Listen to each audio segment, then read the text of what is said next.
The courtroom fell into a heavy silence as the billionaire, Daniel Whitmore, remained seated, his gaze fixed ahead with a smug, unbothered expression.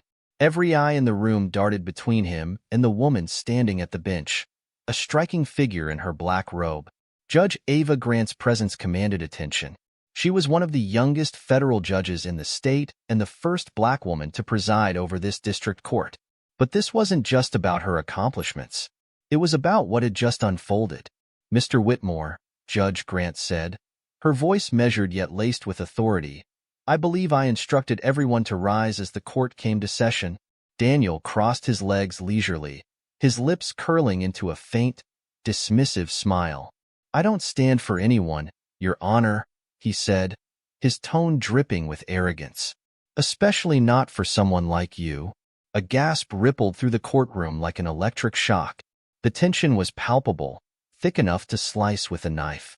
Judge Grant's fingers tapped the gavel resting in front of her, her expression unreadable. But behind her calm demeanor, something shifted.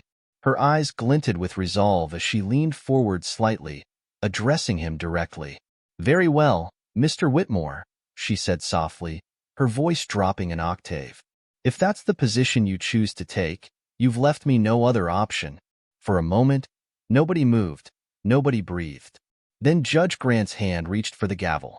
What followed next would leave the entire room stunned, their jaws hanging in disbelief.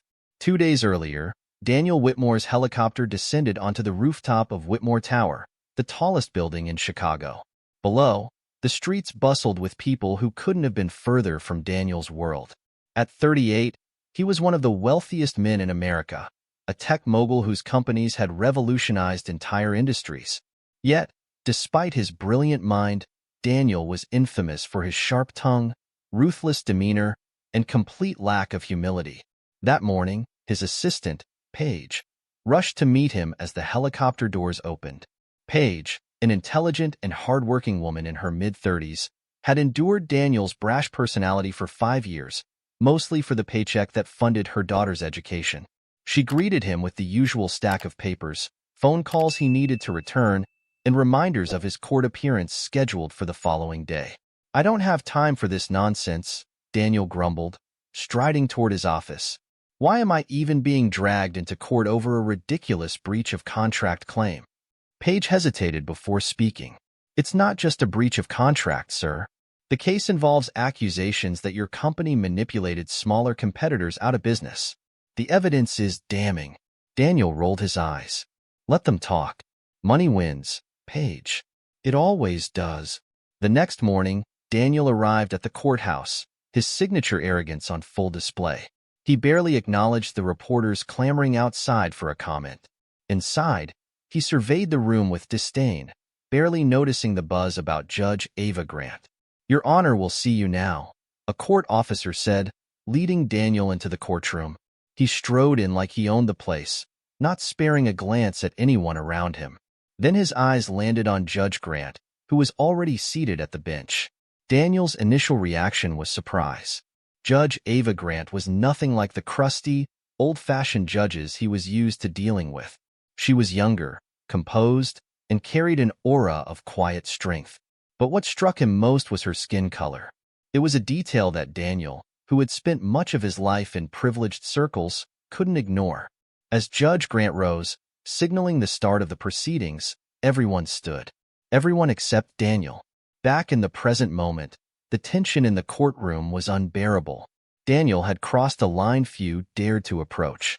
The look on his face was one of mockery, as though daring Judge Grant to retaliate.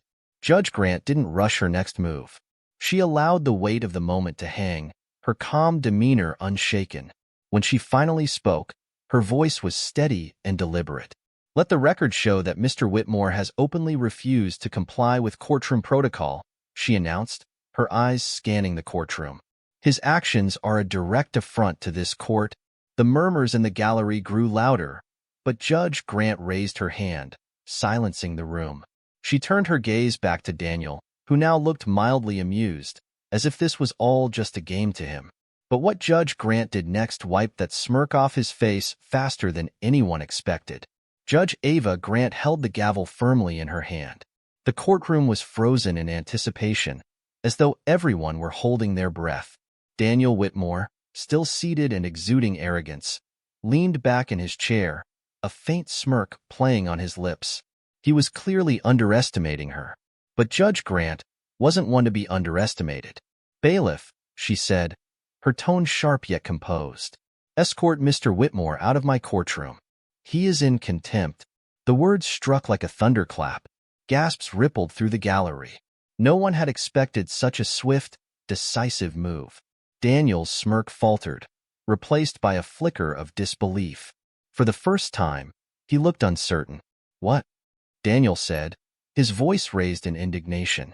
"You can't do that. I'm Daniel Whitmore. Do you have any idea who I am?" Judge Grant didn't flinch. She leaned forward slightly, her steady gaze piercing through Daniel's bravado. "And do you have any idea who I am, Mr. Whitmore? I'm the judge presiding over this case.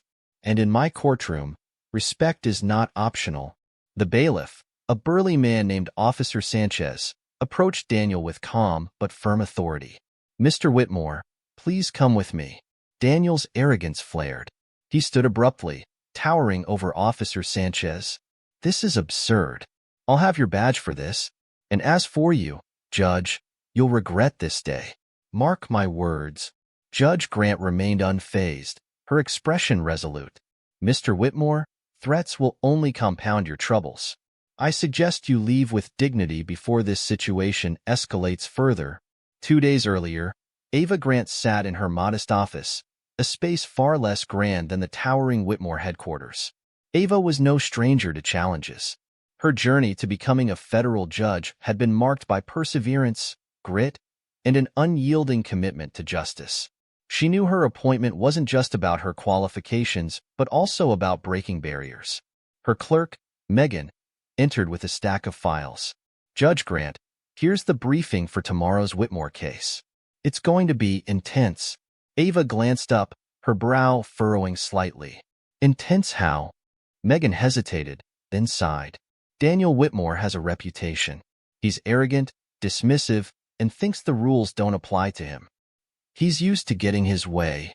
Ava smiled faintly, a mix of amusement and determination in her eyes. "Well, tomorrow he'll learn that the rules apply to everyone, no matter how much money they have." Back in the courtroom, Daniel Whitmore stood motionless for a moment, his fists clenched. His fury was evident, but so was his hesitation. For all his bravado, he wasn't accustomed to being publicly challenged, especially not by someone like Ava Grant. Finally, he scoffed loudly, threw his hands in the air, and muttered, "This is a joke?" As the bailiff escorted him out, murmurs filled the room. The reporters in attendance scribbled furiously in their notepads, sensing that this was no ordinary trial. Ava tapped her gavel, silencing the chatter. "This court will reconvene after a brief recess," she announced. "We will proceed with this case as planned." Dismissed. As the courtroom emptied, Ava leaned back in her chair, taking a deep breath. She knew this wasn't over. Daniel Whitmore wasn't the type to let a slight go unanswered, especially when his pride was wounded.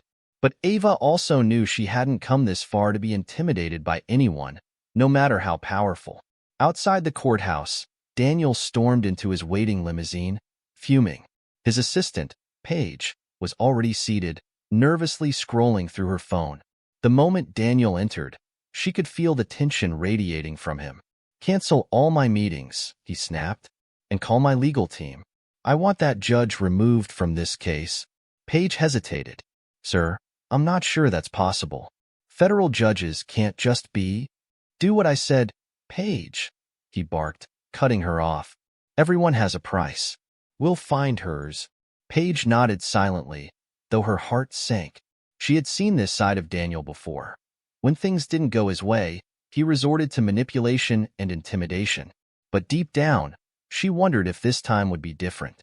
Judge Grant didn't seem like someone who could be bought or bullied. As Ava returned to her chambers during the recess, Megan was waiting for her, looking concerned. "Judge, are you okay?" Megan asked. "That was intense." Ava nodded, her expression calm but thoughtful. "I'm fine. Daniel Whitmore is just another man who thinks his money makes him untouchable." He'll learn soon enough that justice doesn't bow to wealth. Megan hesitated before speaking. Do you think he'll retaliate? Ava's gaze was steady. I'd be surprised if he didn't, but I've faced worse. If he wants a fight, he's chosen the wrong opponent. Later that evening, Ava sat in her small but cozy apartment, sipping a cup of tea and reviewing case files. Her mind kept drifting back to Daniel Whitmore and his defiance in the courtroom. She couldn't shake the feeling that this case would be more challenging than she had initially thought.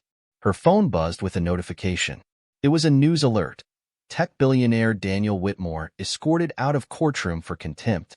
Ava sighed, already anticipating the media storm that would follow.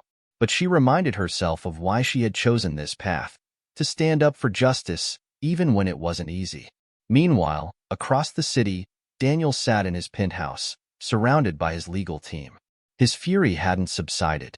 He was plotting his next move, determined to regain control of the situation. But what he didn't realize was that Ava Grant was prepared for whatever he threw her way. The next day would bring a new twist in this unfolding drama, one that no one, not even Daniel, could have anticipated. The following morning, the courtroom was abuzz with anticipation. The press had descended like vultures, cameras clicking furiously as Daniel Whitmore's limousine pulled up to the courthouse steps.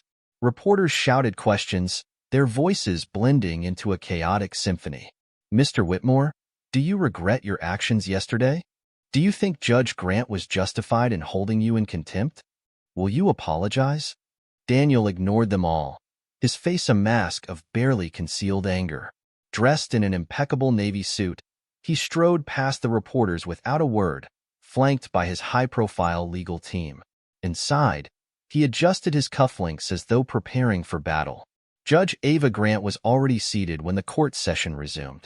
Her expression was calm, betraying none of the pressure she might have felt.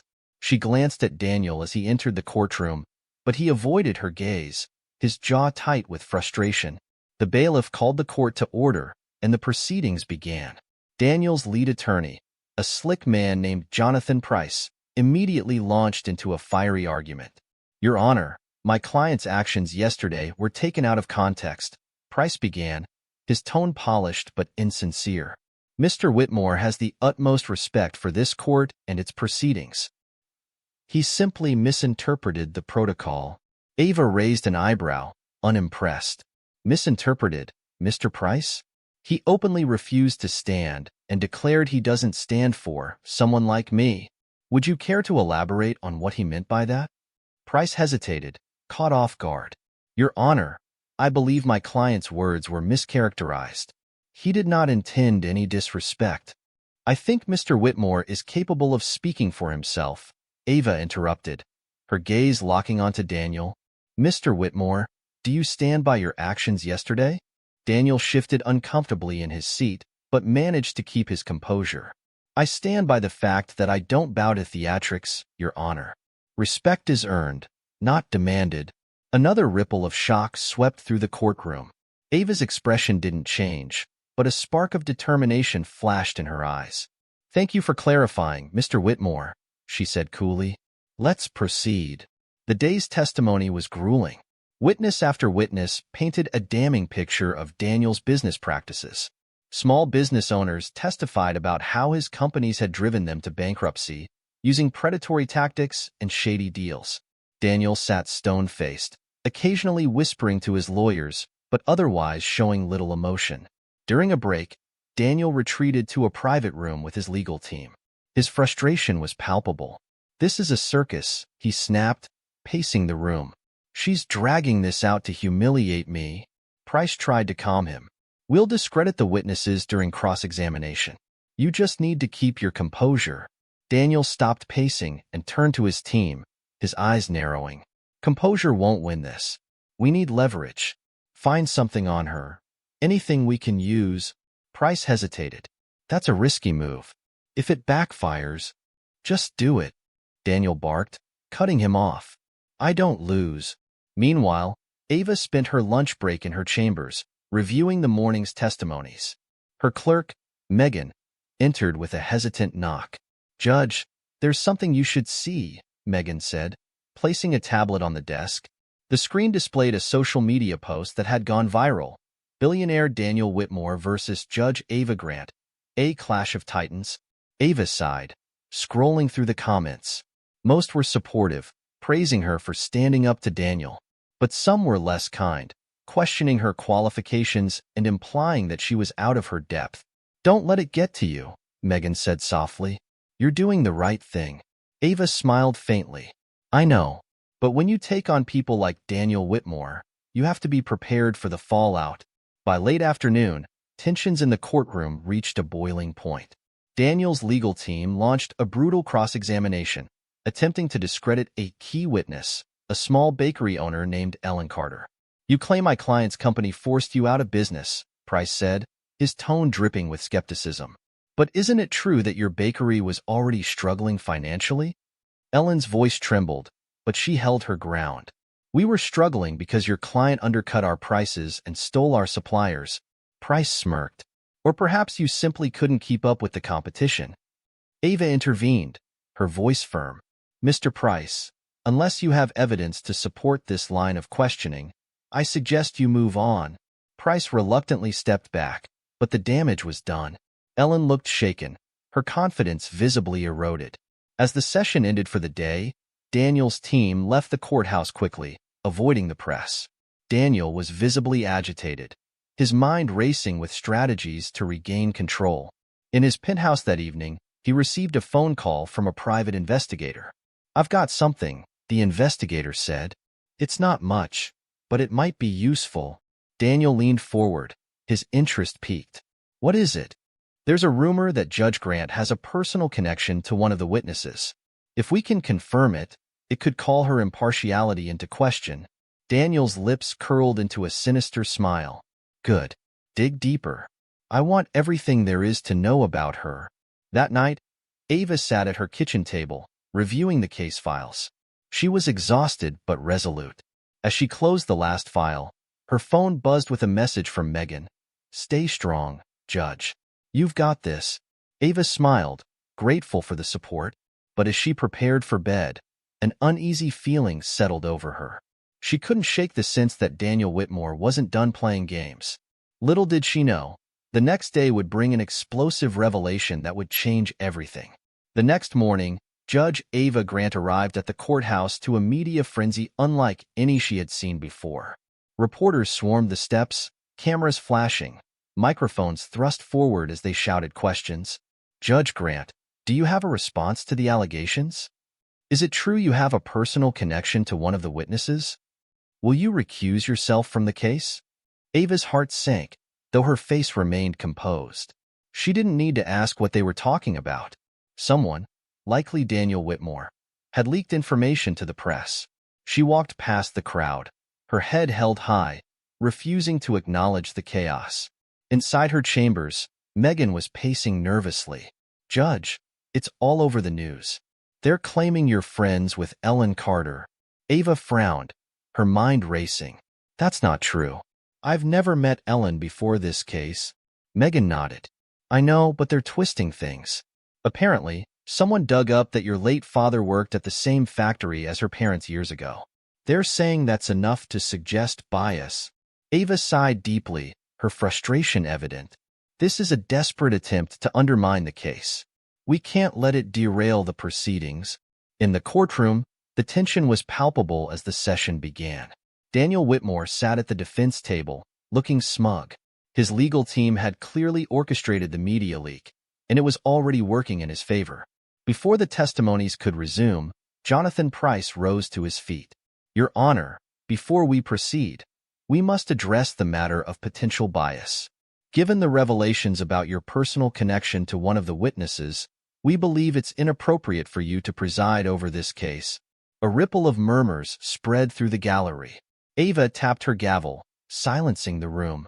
"Mr. Price, the alleged connection is tenuous at best. My father worked in a factory decades ago, along with hundreds of others. That does not constitute a personal relationship." Price wasn't deterred. "Even so, the perception of bias is enough to call the integrity of this trial into question." Ava's gaze hardened. The integrity of this trial has been in question ever since your client decided he was above the law. This court will not be intimidated by baseless accusations. Your motion for recusal is denied. The gallery erupted into whispers, and Daniel's smirk faltered slightly. He wasn't used to people standing up to him, especially not publicly. But his confidence remained. He wasn't finished yet. As the day wore on, the testimonies became increasingly damning. Witness after witness described how Daniel's companies had systematically crushed their businesses, using tactics that bordered on illegal. Daniel's legal team fought hard to poke holes in their stories, but the sheer volume of evidence was overwhelming. During a brief recess, Daniel paced the hallway outside the courtroom, his frustration boiling over. "This isn't working," he snapped at Jonathan Price. "She's not backing down, and these witnesses are painting me as a villain." Price hesitated before responding. "We're working on it, sir. The media pressure will continue to mount, and eventually, she'll have no choice but to step aside." Daniel stopped pacing and glared at him. "That's not good enough. I want results, not excuses." Back in the courtroom, the tension reached a new high when Ellen Carter was called back to the stand. She appeared nervous but determined, her hands gripping the edges of the witness stand. "Miss Carter," Price began smoothly, "you've testified that my client's company undercut your prices and stole your suppliers. But isn't it true that you also struggled with poor management decisions? Perhaps your own failures contributed to your business's decline?" Ellen's jaw tightened, but before she could respond, Ava interjected. "Mr. Price, unless you have evidence to support these claims, I suggest you refrain from badgering the witness." Price hesitated, clearly annoyed. "I'm simply exploring all possible factors, Your Honor." Ava's voice remained steady. "Exploring factors and making baseless insinuations are two very different things, Mr. Price. Move on." Daniel's irritation was evident as he leaned over to whisper to Price, but their conversation was inaudible. The trial continued, with Ava maintaining firm control of the proceedings. That evening, Ava returned to her chambers, exhausted but resolute. Megan entered with a stack of papers, her expression worried. "Judge, there's something you need to see." Ava took the papers and scanned them. Her stomach dropped. It was a formal complaint, filed by Daniel Whitmore's legal team, accusing her of judicial misconduct. They had escalated their attack, seeking to have her removed from the case entirely. "They're relentless," Megan said quietly. "Do you think this will go anywhere?" Ava set the papers down, her expression hardening. "They can try, but I won't back down. This isn't just about me. It's about every person who's ever been silenced or bullied by people like Daniel Whitmore. I'll see this through, no matter what." Meanwhile, in his penthouse, Daniel sipped a glass of whiskey as he reviewed the day's events with his team. The private investigator's latest report had just arrived, and Daniel's eyes gleamed as he read through it. "This is it," he said, holding up the report. "We've got her." Jonathan Price frowned. "Are you sure? If this backfires—" "It won't," Daniel interrupted. "Tomorrow, we drop the bombshell. This trial is over." The next day promised to bring revelations that would shake the courtroom to its core. The courtroom was electric with tension the next morning, the air heavy with anticipation. Reporters whispered among themselves, speculating about the promised bombshell that Daniel Whitmore's team had hinted at overnight. The gallery was packed, everyone eager to see what would unfold. Daniel entered with a self-satisfied smirk, exuding the confidence of a man who believed the game was already won. His lead attorney, Jonathan Price, carried a folder that he clutched like a weapon. Judge Ava Grant observed them as they took their places, her face calm and unreadable. As the court session began, Price rose to his feet. "Your Honor, before we proceed with today's testimonies, the defense has evidence that must be entered into the record immediately.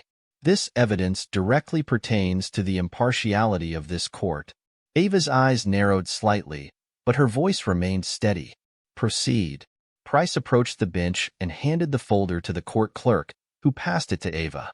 "In this folder, Your Honor, are documents detailing an alleged donation made by your father to a community fund that directly benefited Ellen Carter's family business." The gallery erupted into murmurs. Daniel leaned back in his chair, his smirk widening. Ava tapped her gavel sharply. "Order," she commanded, her voice cutting through the noise. The room fell silent. Ava opened the folder and scanned the documents. Her expression gave nothing away, but inside, her mind raced. The so-called evidence was a half-truth at best. Her father had donated to a local community fund decades ago, but it had nothing to do with Ellen Carter's business. The attempt to twist this into a narrative of bias was both infuriating and insulting. After a long pause, Ava looked up. "Mr. Price, this evidence is circumstantial at best. It proves no direct connection between me and Ms. Carter." Price, undeterred, stepped closer. "Your Honor, with all due respect, even the perception of bias undermines the credibility of this trial. We must ensure that justice is both done and seen to be done. For that reason, the defense formally requests your recusal." The gallery gasped. All eyes were on Ava, waiting to see how she would respond. The night before, Ava had anticipated a move like this. She had spent hours reviewing her father's history, ensuring that there was nothing for Daniel's team to exploit.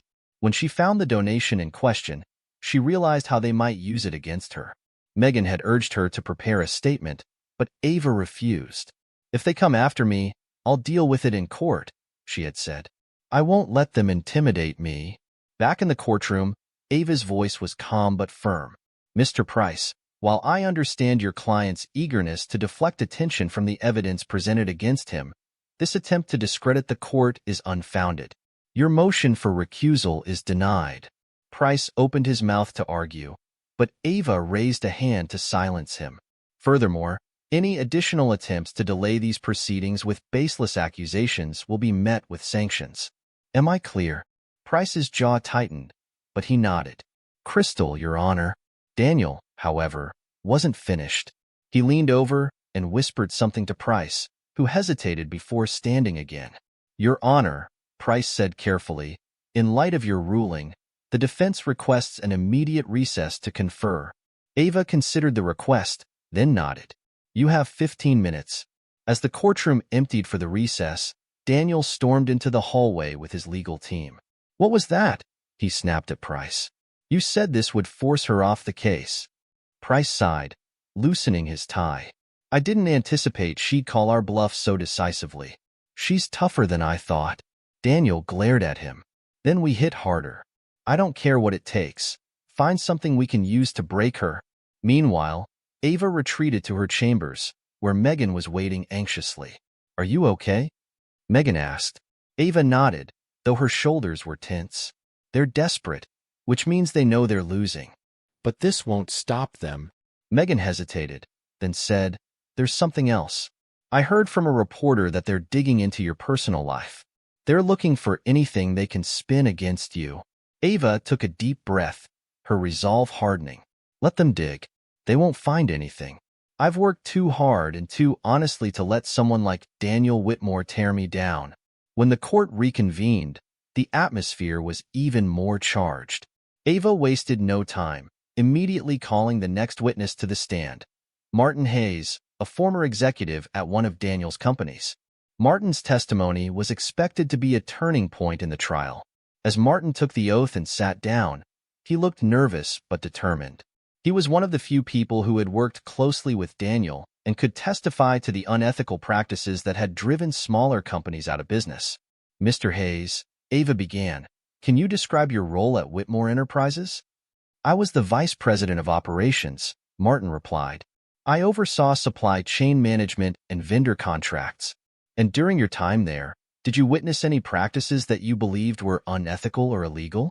Martin hesitated, glancing at Daniel, who was staring daggers at him. Finally, Martin nodded. "Yes, I did."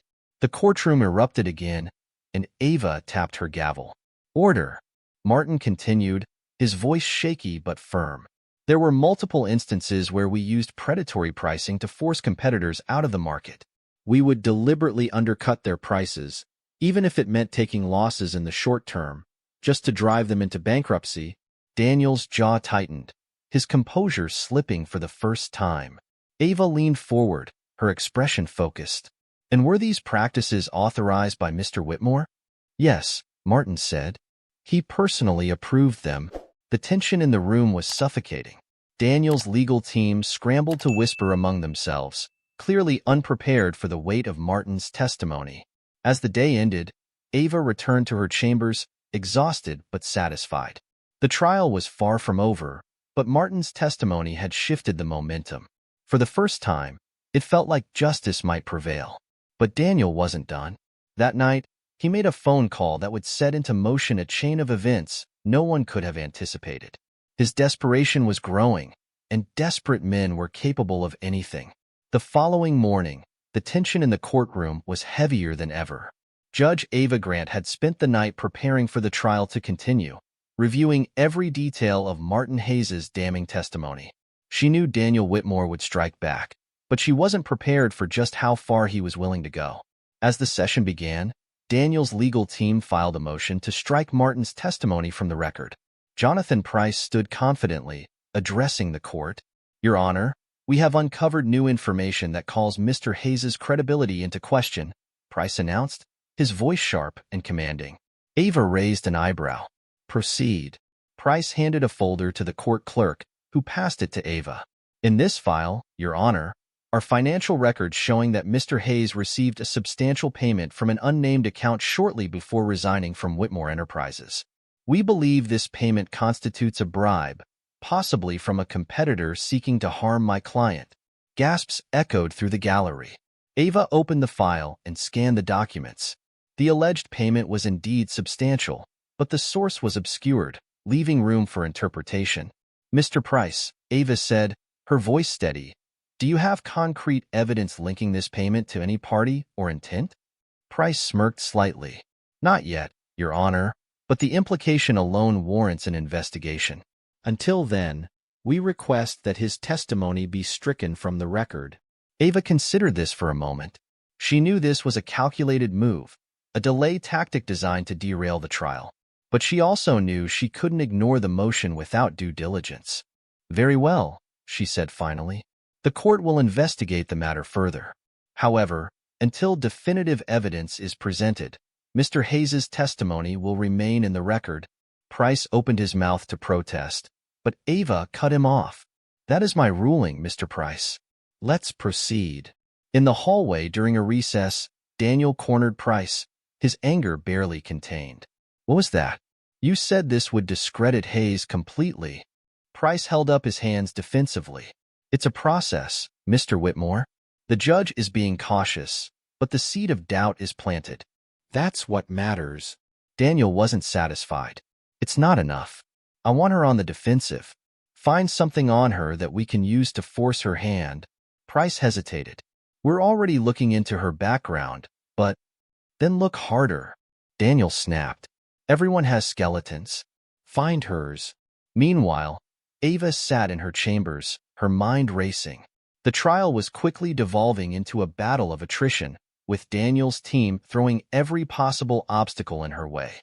Megan entered with a worried expression, carrying her tablet. "Judge, you need to see this," Megan said, handing Ava the device. On the screen was a breaking news story. Judge Ava Grant accused of favoritism amid Whitmore trial. The article cited vague, unverified claims from anonymous sources who alleged that Ava had shown bias in favor of the plaintiffs. It was clear this was a smear campaign orchestrated by Daniel. Ava sighed deeply, her frustration evident. "This is exactly what I expected," she said. "They're trying to discredit me because they know they can't win on the facts." Megan nodded. "What should we do?" "Nothing," Ava replied firmly. "I won't stoop to their level. We'll let the truth speak for itself in court." That evening, Daniel met privately with a mysterious figure in his penthouse. The man, dressed in a nondescript suit, placed a thick folder on the table between them. "This is everything we've found on Judge Grant," the man said.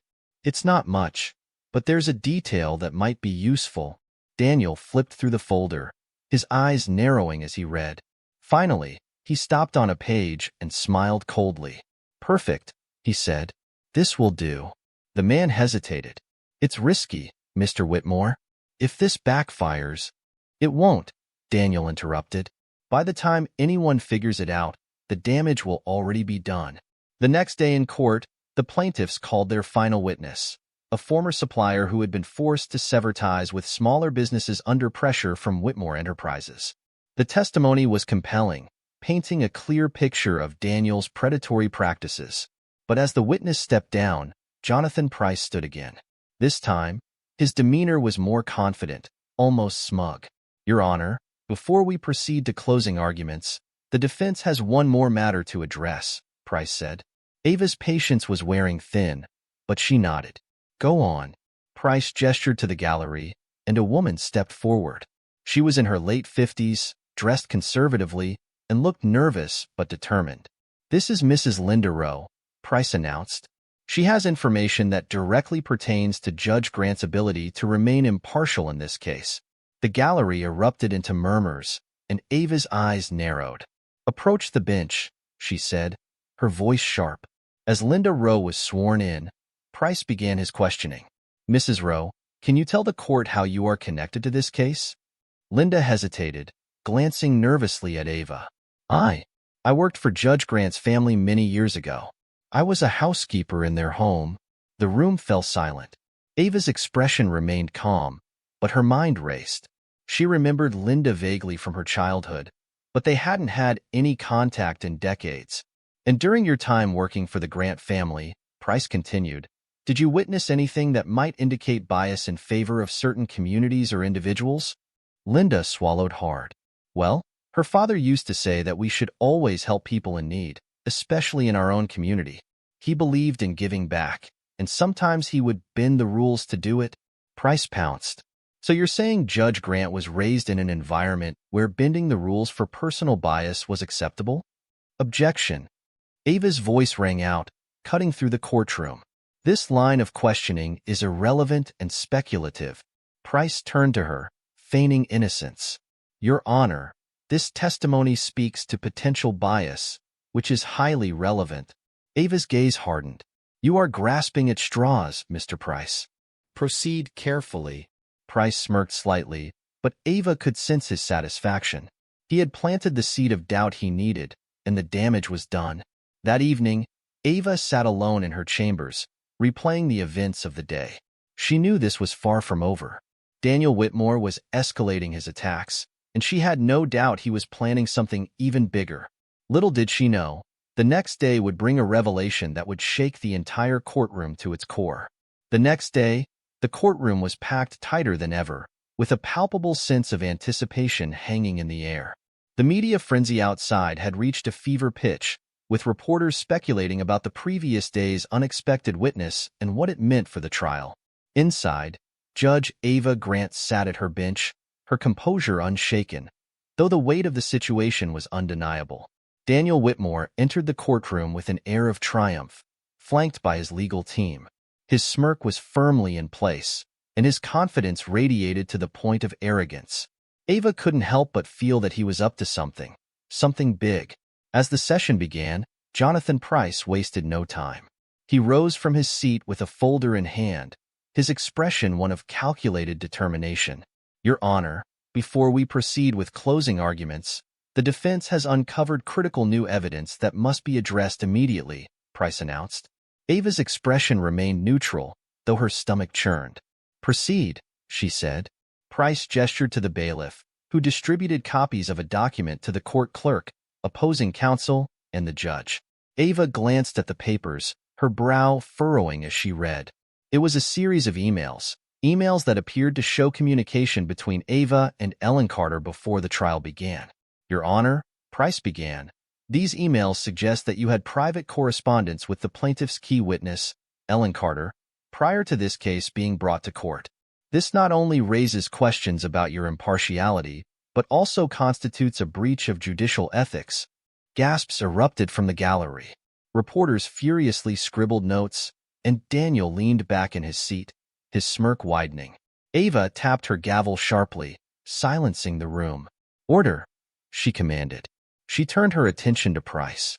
"These emails are fabricated." Price raised an eyebrow, feigning surprise. "Are you suggesting, Your Honor, that someone has gone to the trouble of falsifying these documents?" "I'm not suggesting," Ava said firmly. "I'm stating it as a fact.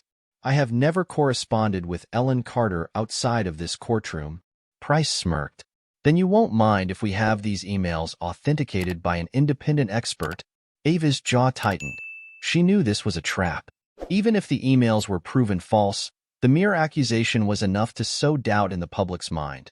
And, potentially, in the appellate court, should the case be appealed.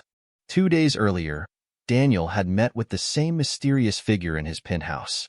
The man had placed a laptop on the table and opened a folder containing a draft of the fabricated emails. "Are you sure this will work?" Daniel asked, leaning over to inspect the files.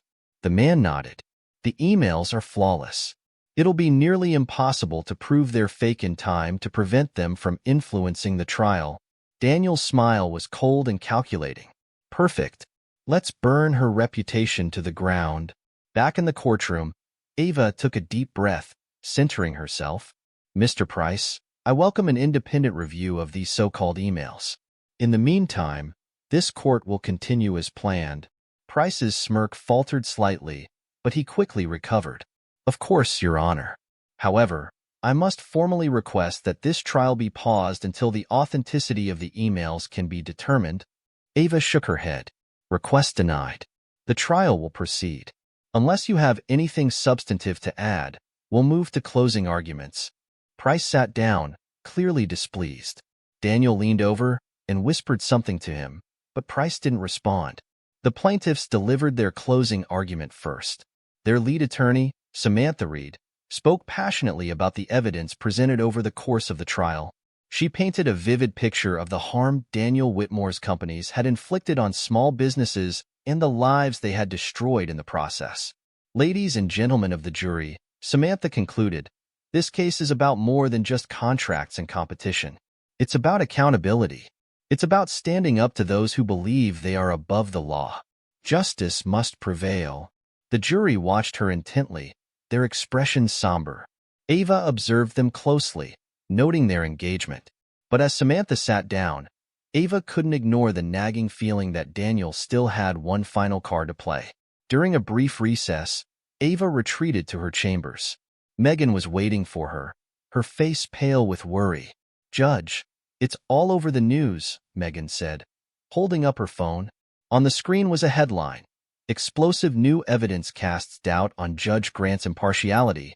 Ava sighed, her shoulders sagging slightly. This was their plan all along? Even if the emails are proven false, the damage is done? Megan hesitated before speaking. "Judge, there's something else. I did some digging and I think I found the source of the emails." Ava's eyes widened. "What do you mean?" Megan handed her a printout. "There's a digital signature embedded in the files. It traces back to a private cybersecurity firm, one that's been known to do less than legal work. And guess who hired them?" Ava didn't need to guess. "Daniel Whitmore," she said, her voice laced with anger. As the court reconvened, Daniel's legal team delivered their closing argument. Price tried to divert the jury's attention from the evidence, focusing instead on the supposed bias of the court. "Ladies and gentlemen of the jury," Price said, his voice smooth and confident, "this trial has been tainted from the start. How can we trust a verdict rendered under such circumstances? I ask you to consider that as you deliberate." Ava listened silently, her expression unreadable. When Price finished, she addressed the jury. "You have heard all the evidence," she said firmly. "Now it is up to you to determine the truth." As the jury filed out to deliberate, Ava leaned back in her chair, her mind racing. She knew the trial wasn't just about justice, it was about integrity, and she wasn't about to let Daniel Whitmore destroy hers. Later that night, Ava received a call from Megan. "Judge, I have proof," Megan said excitedly. "I can link the emails directly to Whitmore's cybersecurity firm. But we need to act fast." Ava's heart pounded as she processed the information. She knew exposing Daniel's scheme would change everything, but it would also escalate the stakes. Tomorrow, the truth would come to light, and it would rock the courtroom to its core. The next morning, the courtroom was charged with nervous energy. The jury had not yet returned a verdict, and the world outside buzzed with speculation about the fabricated emails. Reporters swarmed the courthouse steps, their cameras trained on the building as though waiting for an explosion. Inside, Judge Ava Grant sat at the bench, her face calm but her mind sharp. She had spent the night preparing for this moment. If Daniel Whitmore wanted a fight, he was about to get one. As the jury was escorted into the room, murmurs swept through the gallery. Jonathan Price rose from his seat, preparing to speak, but Ava held up a hand. "Before we proceed, I have a matter to address," she announced, her voice firm. The courtroom fell silent. Ava turned to her clerk, who handed her a thick stack of papers. She placed them on the bench, her eyes narrowing as she looked directly at Daniel Whitmore. "Mr. Whitmore," she began, "yesterday, the defense presented emails purportedly showing communication between this court and one of the plaintiff's witnesses. After a thorough investigation, I have evidence proving these emails were fabricated." A gasp rippled through the gallery. Jonathan Price froze, his mouth half open, while Daniel's smug expression faltered. "Your Honor," Price interjected, "if I may—" "You may not," Ava interrupted, her voice sharp. "These emails were traced back to a cybersecurity firm known for unethical practices. That firm was hired by none other than Mr. Whitmore." The room erupted into chaos. Reporters scribbled furiously, and the gallery buzzed with whispers. Ava tapped her gavel, restoring order. "Mr. Whitmore," she continued, her tone icy, "not only have you attempted to undermine this court with fabricated evidence, but you have also engaged in obstruction of justice. These are serious offenses, and they will be dealt with accordingly." Daniel's face turned red with anger. He shot out of his seat. "This is ridiculous," he shouted. "You're just trying to protect yourself because you know you're biased." Ava met his outburst with steely resolve. "Sit down, Mr. Whitmore. Your behavior only strengthens the case against you." The events leading up to this moment had been carefully orchestrated. The night before, Megan had worked tirelessly to gather proof linking the emails to Daniel's hired cybersecurity firm. Using the digital signature embedded in the files, she traced the chain of custody back to its source. "This is it," Megan had said, handing Ava the report. "It's undeniable. We can prove he orchestrated the whole thing."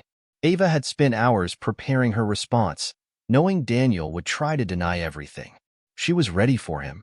Back in the courtroom, Ava's revelations shifted the momentum entirely. The jury watched Daniel closely, their expressions a mix of disbelief and disgust. For the first time, Daniel's confident facade began to crack. Jonathan Price scrambled to salvage the situation. "Your Honor, these allegations are baseless. If you have evidence, we request an opportunity to review it." "You'll have your opportunity," Ava replied. "But for now, this court will proceed. Any attempt to further disrupt these proceedings will result in immediate sanctions." As the day wore on, the jury's deliberations continued behind closed doors.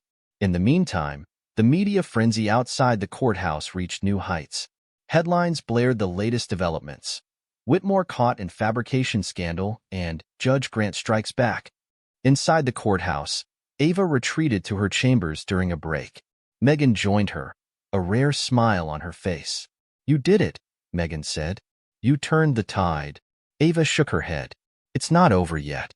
The jury still has to decide, and Daniel isn't the type to go down quietly." Daniel, meanwhile, was in a private conference room with his legal team. His fury was palpable, radiating off him like heat. "How did she find out?" he demanded, slamming his fist on the table. Jonathan Price looked defeated. "I don't know. Someone must have tipped her off. But it doesn't matter now. The damage is done." Daniel paced the room, his mind racing. "We need a new plan. Something big. Something that will make them forget about this." Price hesitated.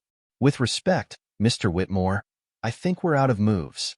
The jury is going to see through this." Daniel stopped pacing and glared at him. "Then you're not thinking hard enough. Figure it out." As the afternoon wore on, the jury finally returned to the courtroom. The foreperson handed their verdict to the clerk, who passed it to Ava. The room fell into a tense silence as Ava unfolded the paper. "In the matter of Carter versus Whitmore Enterprises," she began, "the jury finds the defendant." The pause was unbearable. Every eye in the room was on her, the air thick with anticipation. Ava Grant's eyes scanned the paper, her expression carefully neutral. The silence in the courtroom was so thick that the faint rustle of the paper seemed deafening. In the matter of Carter versus Whitmore Enterprises, the jury finds the defendant. Ava paused, letting the tension build. She could feel the weight of every gaze, including Daniel Whitmore's, who leaned forward slightly, his smugness finally replaced by uncertainty. Liable for the damages caused, Ava announced, her voice steady. The jury awards the plaintiffs $150 million in restitution. The courtroom exploded. The plaintiffs gasped in shock, some clutching one another in tears of relief and joy.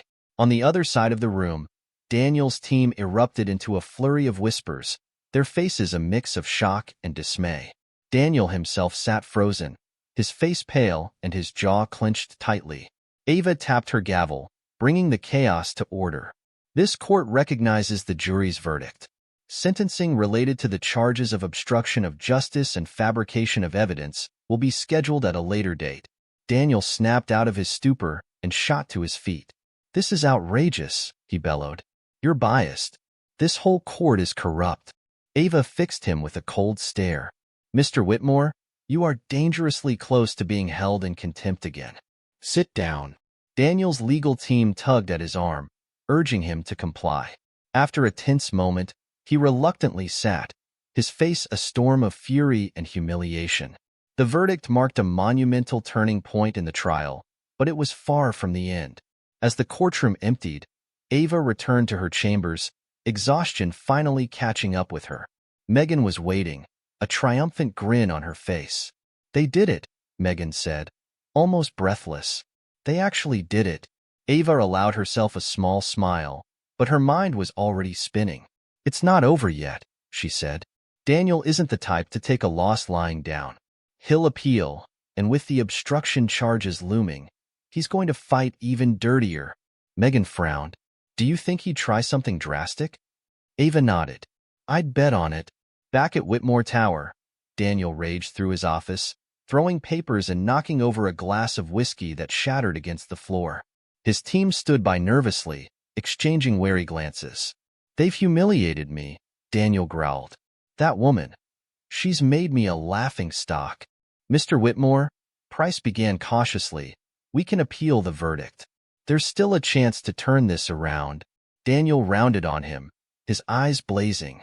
"Appeals take time. I don't want time. I want results. And I want her destroyed." Price hesitated, clearly uncomfortable. "What are you suggesting?" "Anything," Daniel said darkly. "Find her weaknesses, exploit them, make her regret ever crossing me." Price exchanged a glance with the other attorneys, his discomfort growing. "We'll explore our options." The following week, Ava faced a whirlwind of media attention.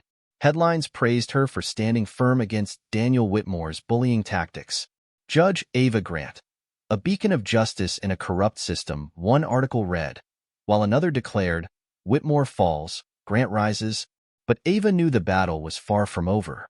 True to form, Daniel's legal team filed an appeal, arguing that the trial had been tainted by prejudice against their client.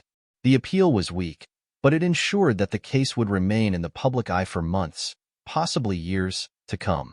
One evening, as Ava prepared to leave her chambers, Megan rushed in, looking panicked. "Judge, I think something's wrong," Megan said, holding her phone. "I just got a notification. Someone's leaking information about your personal life." Ava froze. "What kind of information?" Megan hesitated before showing her the screen. It was a blog post, already circulating on social media, claiming that Ava had financial troubles in her early career and had once accepted a questionable loan from a community organization, a loan connected to Ellen Carter's family. Ava's blood ran cold. The claim was absurd, but the timing was calculated.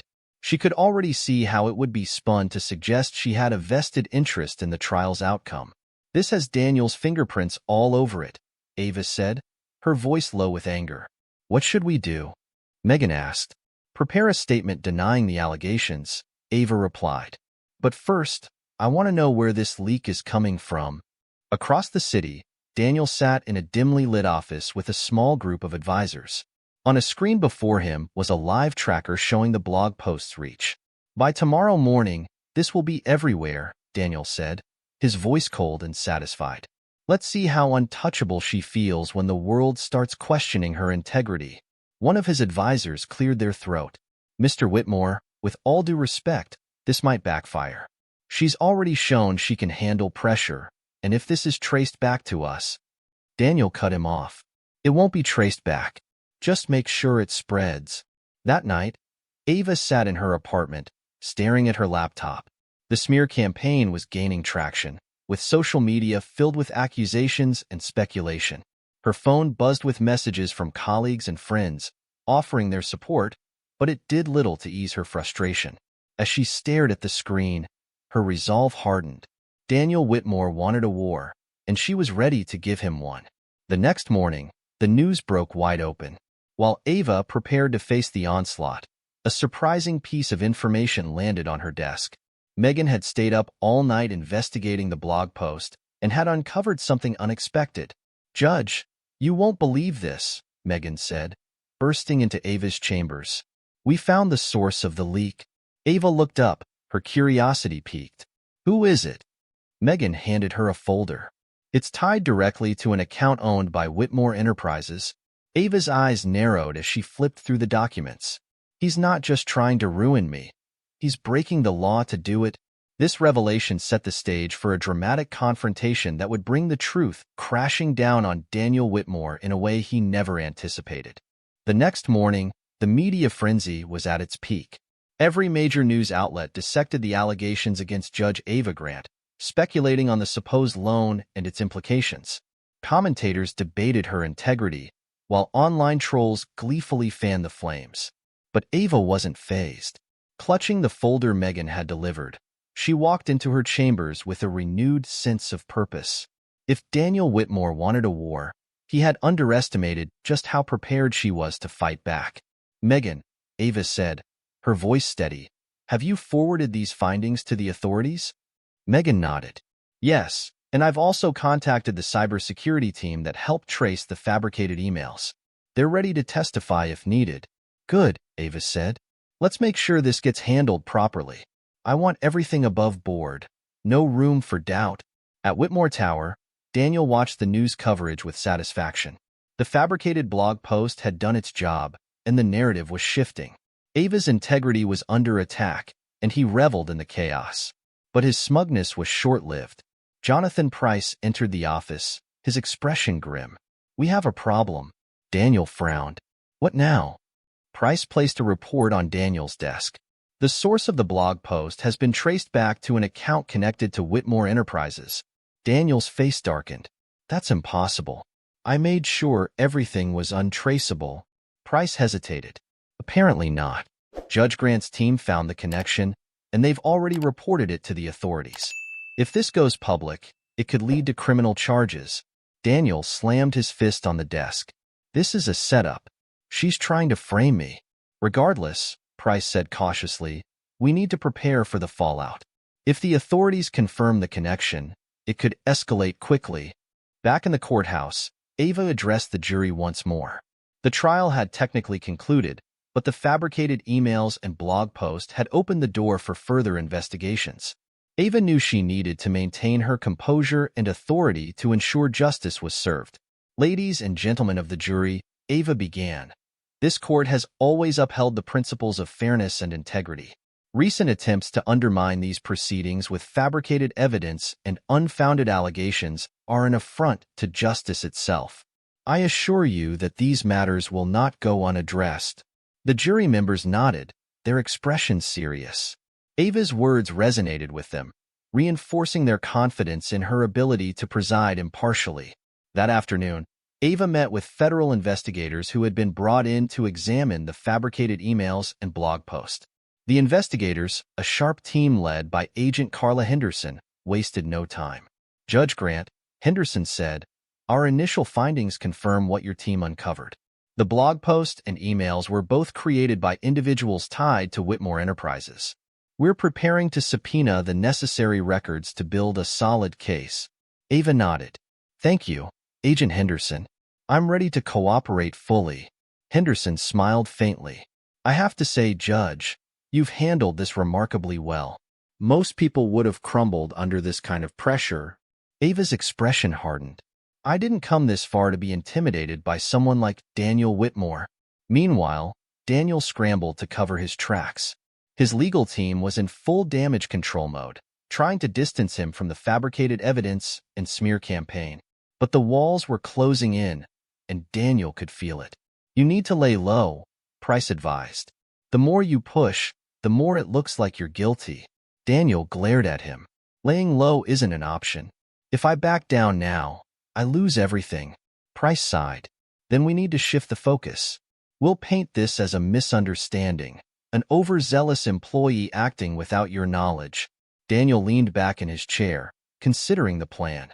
It wasn't ideal, but it might buy him some time. Ava, however, was one step ahead. That evening, she held a press conference, her first since the allegations surfaced. Standing before a crowd of reporters, she exuded calm authority. I have always conducted myself with the highest standards of integrity, Ava began. Recent attempts to discredit me are baseless and desperate. Let me be clear. I will not be intimidated, and I will not allow these tactics to undermine the pursuit of justice. One reporter shouted, Judge Grant, what do you say to claims that this is a personal vendetta between you and Daniel Whitmore? Ava's gaze was steady. This is not personal. It's about accountability. No one is above the law. Her words struck a chord, and the tide of public opinion began to turn. Social media lit up with support for Ava, with hashtags like #StandWithJudgeGrant trending nationwide. The next day, federal investigators served a subpoena to Whitmore Enterprises, demanding access to emails, financial records, and communications related to the fabricated evidence. Daniel's empire was beginning to crumble. As Ava prepared for another day in court, Megan rushed into her office, her face alight with urgency. Judge, you're going to want to see this. She handed Ava a freshly printed report.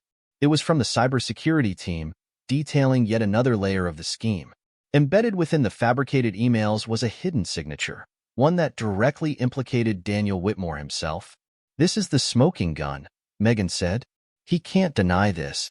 Ava stared at the report, her resolve solidifying. Then it's time to bring the truth to light. As the courtroom filled once more, the atmosphere was electric. Ava entered, her expression calm but determined. She addressed the gallery, the jury, and Daniel, who sat stiffly at the defense table. This court has uncovered conclusive evidence linking Mr. Whitmore to attempts to fabricate evidence and obstruct justice, Ava announced. These actions are a blatant violation of the law and an insult to the principles this court stands for. Daniel's face flushed with anger, but he remained silent. The jury watched him closely, their earlier sympathy long gone. Ava turned to the jury. The evidence speaks for itself. Justice will prevail. That evening, as Ava left the courthouse, the crowd outside erupted into cheers. She paused on the steps, her heart swelling with a mixture of relief and determination. The fight wasn't over, but the tide had turned. Far across the city, Daniel sat alone in his penthouse, staring out at the skyline. His empire, once untouchable, was on the verge of collapse. And for the first time in his life, he felt powerless. The pressure was mounting for Daniel Whitmore, and the cracks in his carefully crafted facade were beginning to show.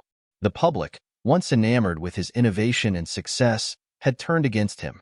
News outlets dissected the revelations of his schemes, with headlines like Whitmore's Fall from Grace and Judge Ava Grant Unmasks the Billionaire Bully dominating the airwaves. Daniel sat in his dimly lit office at Whitmore Tower, a glass of whiskey in hand.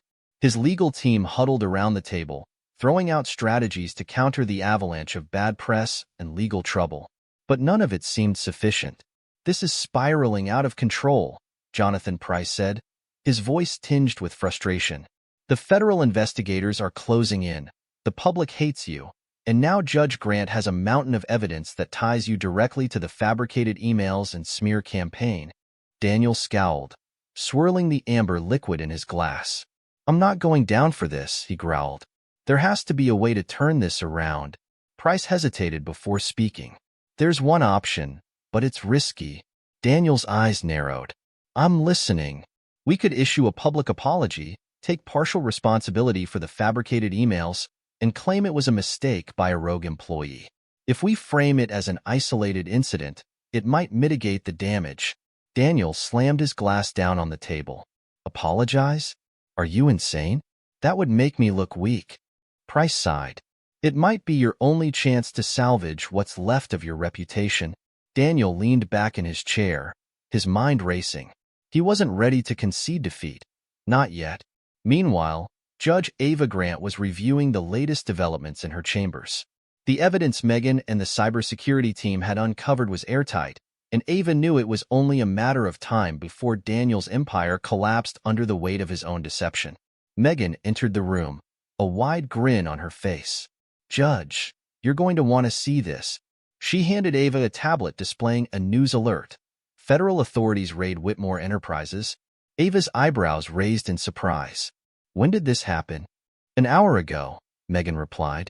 They're seizing documents, servers, everything. It's all over the news. Ava allowed herself a small smile. The raid was a significant step toward justice, but she knew Daniel would fight back with everything he had. The raid sent shockwaves through the business world. Footage of federal agents carrying boxes out of Whitmore Tower played on every major news network. Financial analysts speculated about the impact on Daniel's companies, with some predicting bankruptcy within months if the legal troubles persisted. At the same time, Ava received a call from Agent Carla Henderson, who was leading the investigation. Judge Grant, Henderson said, the raid was a success.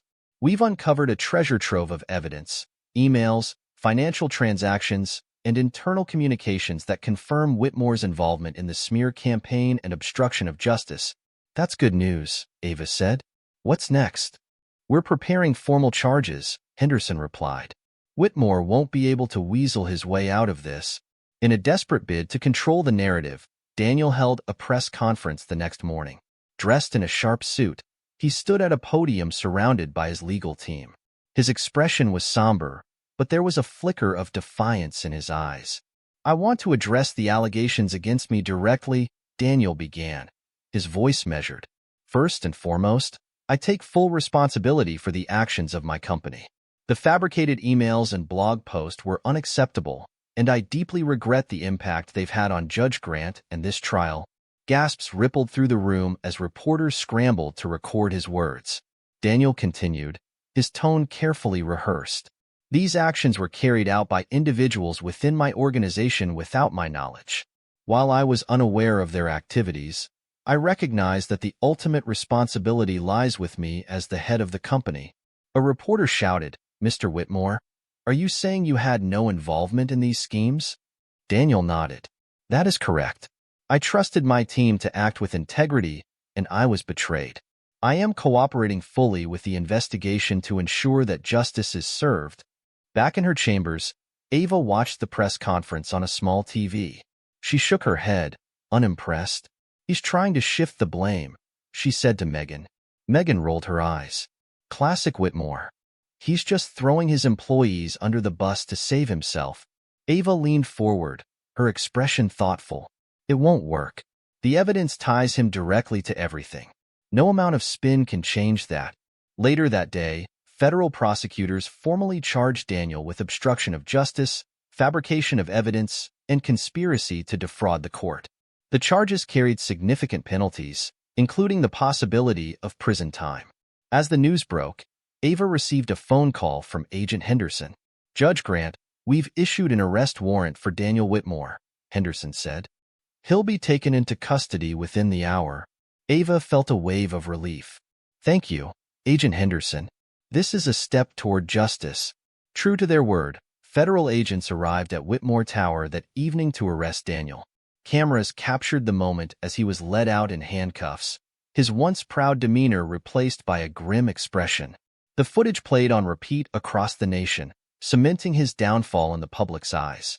As Ava left the courthouse that night, she paused on the steps, taking in the crowd of supporters who had gathered to cheer her on. Signs reading, "Justice for the little guys," and "Thank you." Judge Grant waved in the air. Ava smiled, feeling a sense of fulfillment. The fight wasn't over, but the scales of justice had finally begun to tip in the right direction. Far away, In a cold detention cell, Daniel Whitmore sat alone, stripped of his power and influence. For the first time, he faced the reality of accountability, a lesson he had avoided his entire life. The world watched as Daniel Whitmore's arrest dominated the headlines. Images of the billionaire in handcuffs were plastered across every major news outlet, sparking endless debates about justice, privilege, and accountability. The public, once mesmerized by his wealth and success, now reveled in his downfall. For Judge Ava Grant, it was a vindication of her steadfast resolve in the face of relentless attacks. 2 weeks after Daniel's arrest, Ava sat in her chambers, going over the aftermath of the trial. Though the trial itself had concluded, the ripple effects continued to unfold. Federal prosecutors had linked Daniel's actions to multiple illegal schemes, exposing a culture of corruption within his companies that extended far beyond the trial. Megan entered the room, carrying a fresh report. "Judge, you won't believe this," she said, handing Ava the document. "The prosecutors just filed an additional charge. Embezzlement?" Ava raised an eyebrow. "Embezzlement?" Megan nodded. Apparently, Daniel siphoned millions from his companies into offshore accounts. "They've been tracing the money trail, and it's damning." Ava sighed, leaning back in her chair. "It's no surprise. People like Daniel rarely stop at one crime." Megan hesitated. "Do you think he'll ever truly face justice? With his resources, he could drag this out for years." Ava's expression hardened. "The law is slow, but it's steady. He can't buy his way out of this. Not this time." While Ava focused on her work, Daniel was adjusting to his new reality. Held in a high-security detention facility, he was a far cry from the untouchable mogul he once was. The media frenzy surrounding his arrest meant he couldn't receive preferential treatment, and for the first time in his life, he was truly alone. His once loyal legal team had begun to fracture. Jonathan Price, now facing scrutiny for his role in the fabricated evidence, was under investigation himself. Other employees at Whitmore Enterprises had come forward, offering testimony to save their own skins, further incriminating Daniel. One evening, Daniel sat in his cell, staring at the bare concrete walls. His mind raced with anger and regret. How had it come to this? He had always believed himself untouchable, smarter than everyone else. Now, the very system he had mocked had caught up with him. Meanwhile, Ava was receiving accolades for her handling of the trial.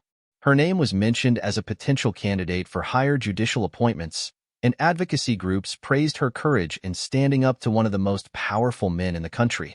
But Ava remained focused on the work ahead. One afternoon, as she prepared for a meeting with federal prosecutors, Megan brought in a bouquet of flowers and a note. From the plaintiffs, Megan said, smiling, "They wanted to thank you." Ava opened the note, which read, "Your strength gave us hope. Thank you for standing up for what's right." Ava's chest tightened with emotion. This wasn't why she had chosen to become a judge, but moments like these reminded her of the importance of her role. Daniel's legal troubles deepened as more evidence came to light. Prosecutors revealed recordings of conversations in which Daniel explicitly directed his team to fabricate the emails and launch the smear campaign against Ava. These recordings, combined with the financial documents from the raid, formed an airtight case against him. In a desperate move, Daniel's new legal team approached the prosecutors with a deal. They offered a guilty plea to some of the charges in exchange for a reduced sentence. But the prosecutors, emboldened by their overwhelming evidence, rejected the deal. As the case against Daniel moved closer to trial, Ava was called to testify as a witness in the obstruction and fabrication case. It was a rare moment for a sitting judge to take the stand, but her testimony was crucial in connecting the dots. When she entered the courtroom, the atmosphere was charged. Daniel sat at the defense table, his once dominant presence diminished. He avoided meeting Ava's gaze as she took the stand. The prosecutor began. "Judge Grant, can you describe the impact of the fabricated emails and smear campaign on the trial you presided over?" Ava's voice was steady as she replied. The fabricated evidence was a blatant attempt to undermine the integrity of the court and manipulate the outcome of the trial. It was an insult to the judicial system and a violation of the trust placed in this institution. The prosecutor nodded. "And how did you respond when you discovered the evidence was falsified?" I reported it immediately, Ava said. Justice cannot be served when lies are introduced into the process. It was my duty to ensure the truth came to light. As Ava stepped down from the stand, she caught a glimpse of Daniel. His head was bowed, his confidence shattered. It was a stark reminder of how far he had fallen. Outside the courthouse, reporters clamored for Ava's attention, but she declined to comment. Instead, she returned to her chambers, where Megan was waiting with a cup of coffee. "How did it go?" Megan asked. "As expected," Ava replied. "The evidence speaks for itself." Megan smiled. "You've done more than anyone could have asked for. Justice is finally catching up with him." Ava nodded, but her expression was thoughtful. Justice isn't just about punishment. It's about ensuring the truth prevails. That's all I've ever wanted. That evening, Daniel received another blow. His appeal to delay the upcoming trial was denied, and the judge overseeing the case ruled that the proceedings would move forward as scheduled. With no more tricks up his sleeve, Daniel was forced to face the consequences of his actions. The stage was set for a final reckoning, one that would determine the fate of a man who had spent his life believing he was untouchable. The courtroom was packed for what was expected to be the final day of reckoning for Daniel Whitmore. Journalists, supporters of Judge Ava Grant, and even those who had once admired Daniel now sat waiting, holding their breath for the conclusion of a saga that had gripped the nation. Daniel entered the courtroom, escorted by federal marshals. He was no longer the towering figure of confidence and arrogance. His tailored suits were gone, replaced by a plain gray uniform, and his once dominant demeanor had faded into a weary shadow of itself. Judge Ava Grant was not presiding today. Instead, she sat in the gallery as a witness to the proceedings. Today, it was Daniel on trial. The prosecution laid out their case meticulously. They detailed how Daniel had orchestrated the smear campaign against Ava, fabricated evidence, and conspired to undermine the justice system. Emails, recordings, financial transactions, and testimonies painted an unflattering picture of a man who believed his wealth could shield him from consequences. The highlight of the day came when the prosecution played a recording of Daniel's own voice, instructing his legal team to burn her reputation to the ground. The courtroom was silent as the recording played, every word further solidifying his guilt. Daniel sat stiffly, his face pale but unreadable. He no longer interrupted or lashed out. His fight was over, and deep down, he seemed to know it. In his defense, Daniel's legal team attempted to frame his actions as desperation, a misguided effort to protect his business empire. But the evidence was overwhelming, and the jury's expressions made it clear that their sympathy was non-existent. As the jury deliberated, Ava stepped outside the courtroom to breathe. The weight of everything that had transpired bore down on her. Megan joined her, a reassuring presence. "You've done everything you could," Megan said softly. "No matter what happens, you stood your ground." Ava nodded, a faint smile tugging at her lips. "It's not about me anymore. It's about making sure people like Daniel understand that justice isn't for sale." The jury returned after only 3 hours of deliberation. The courtroom filled with tension as the foreperson handed the verdict to the judge. In the matter of the United States versus Daniel Whitmore, we find the defendant. The room seemed to hold its breath. "Guilty on all counts." Gasps and murmurs rippled through the gallery. Reporters scrambled to break the news, while Daniel sat frozen, his hands gripping the edge of the defense table. His legal team bowed their heads, resigned to the outcome. The judge announced the sentence: 25 years in federal prison without the possibility of parole.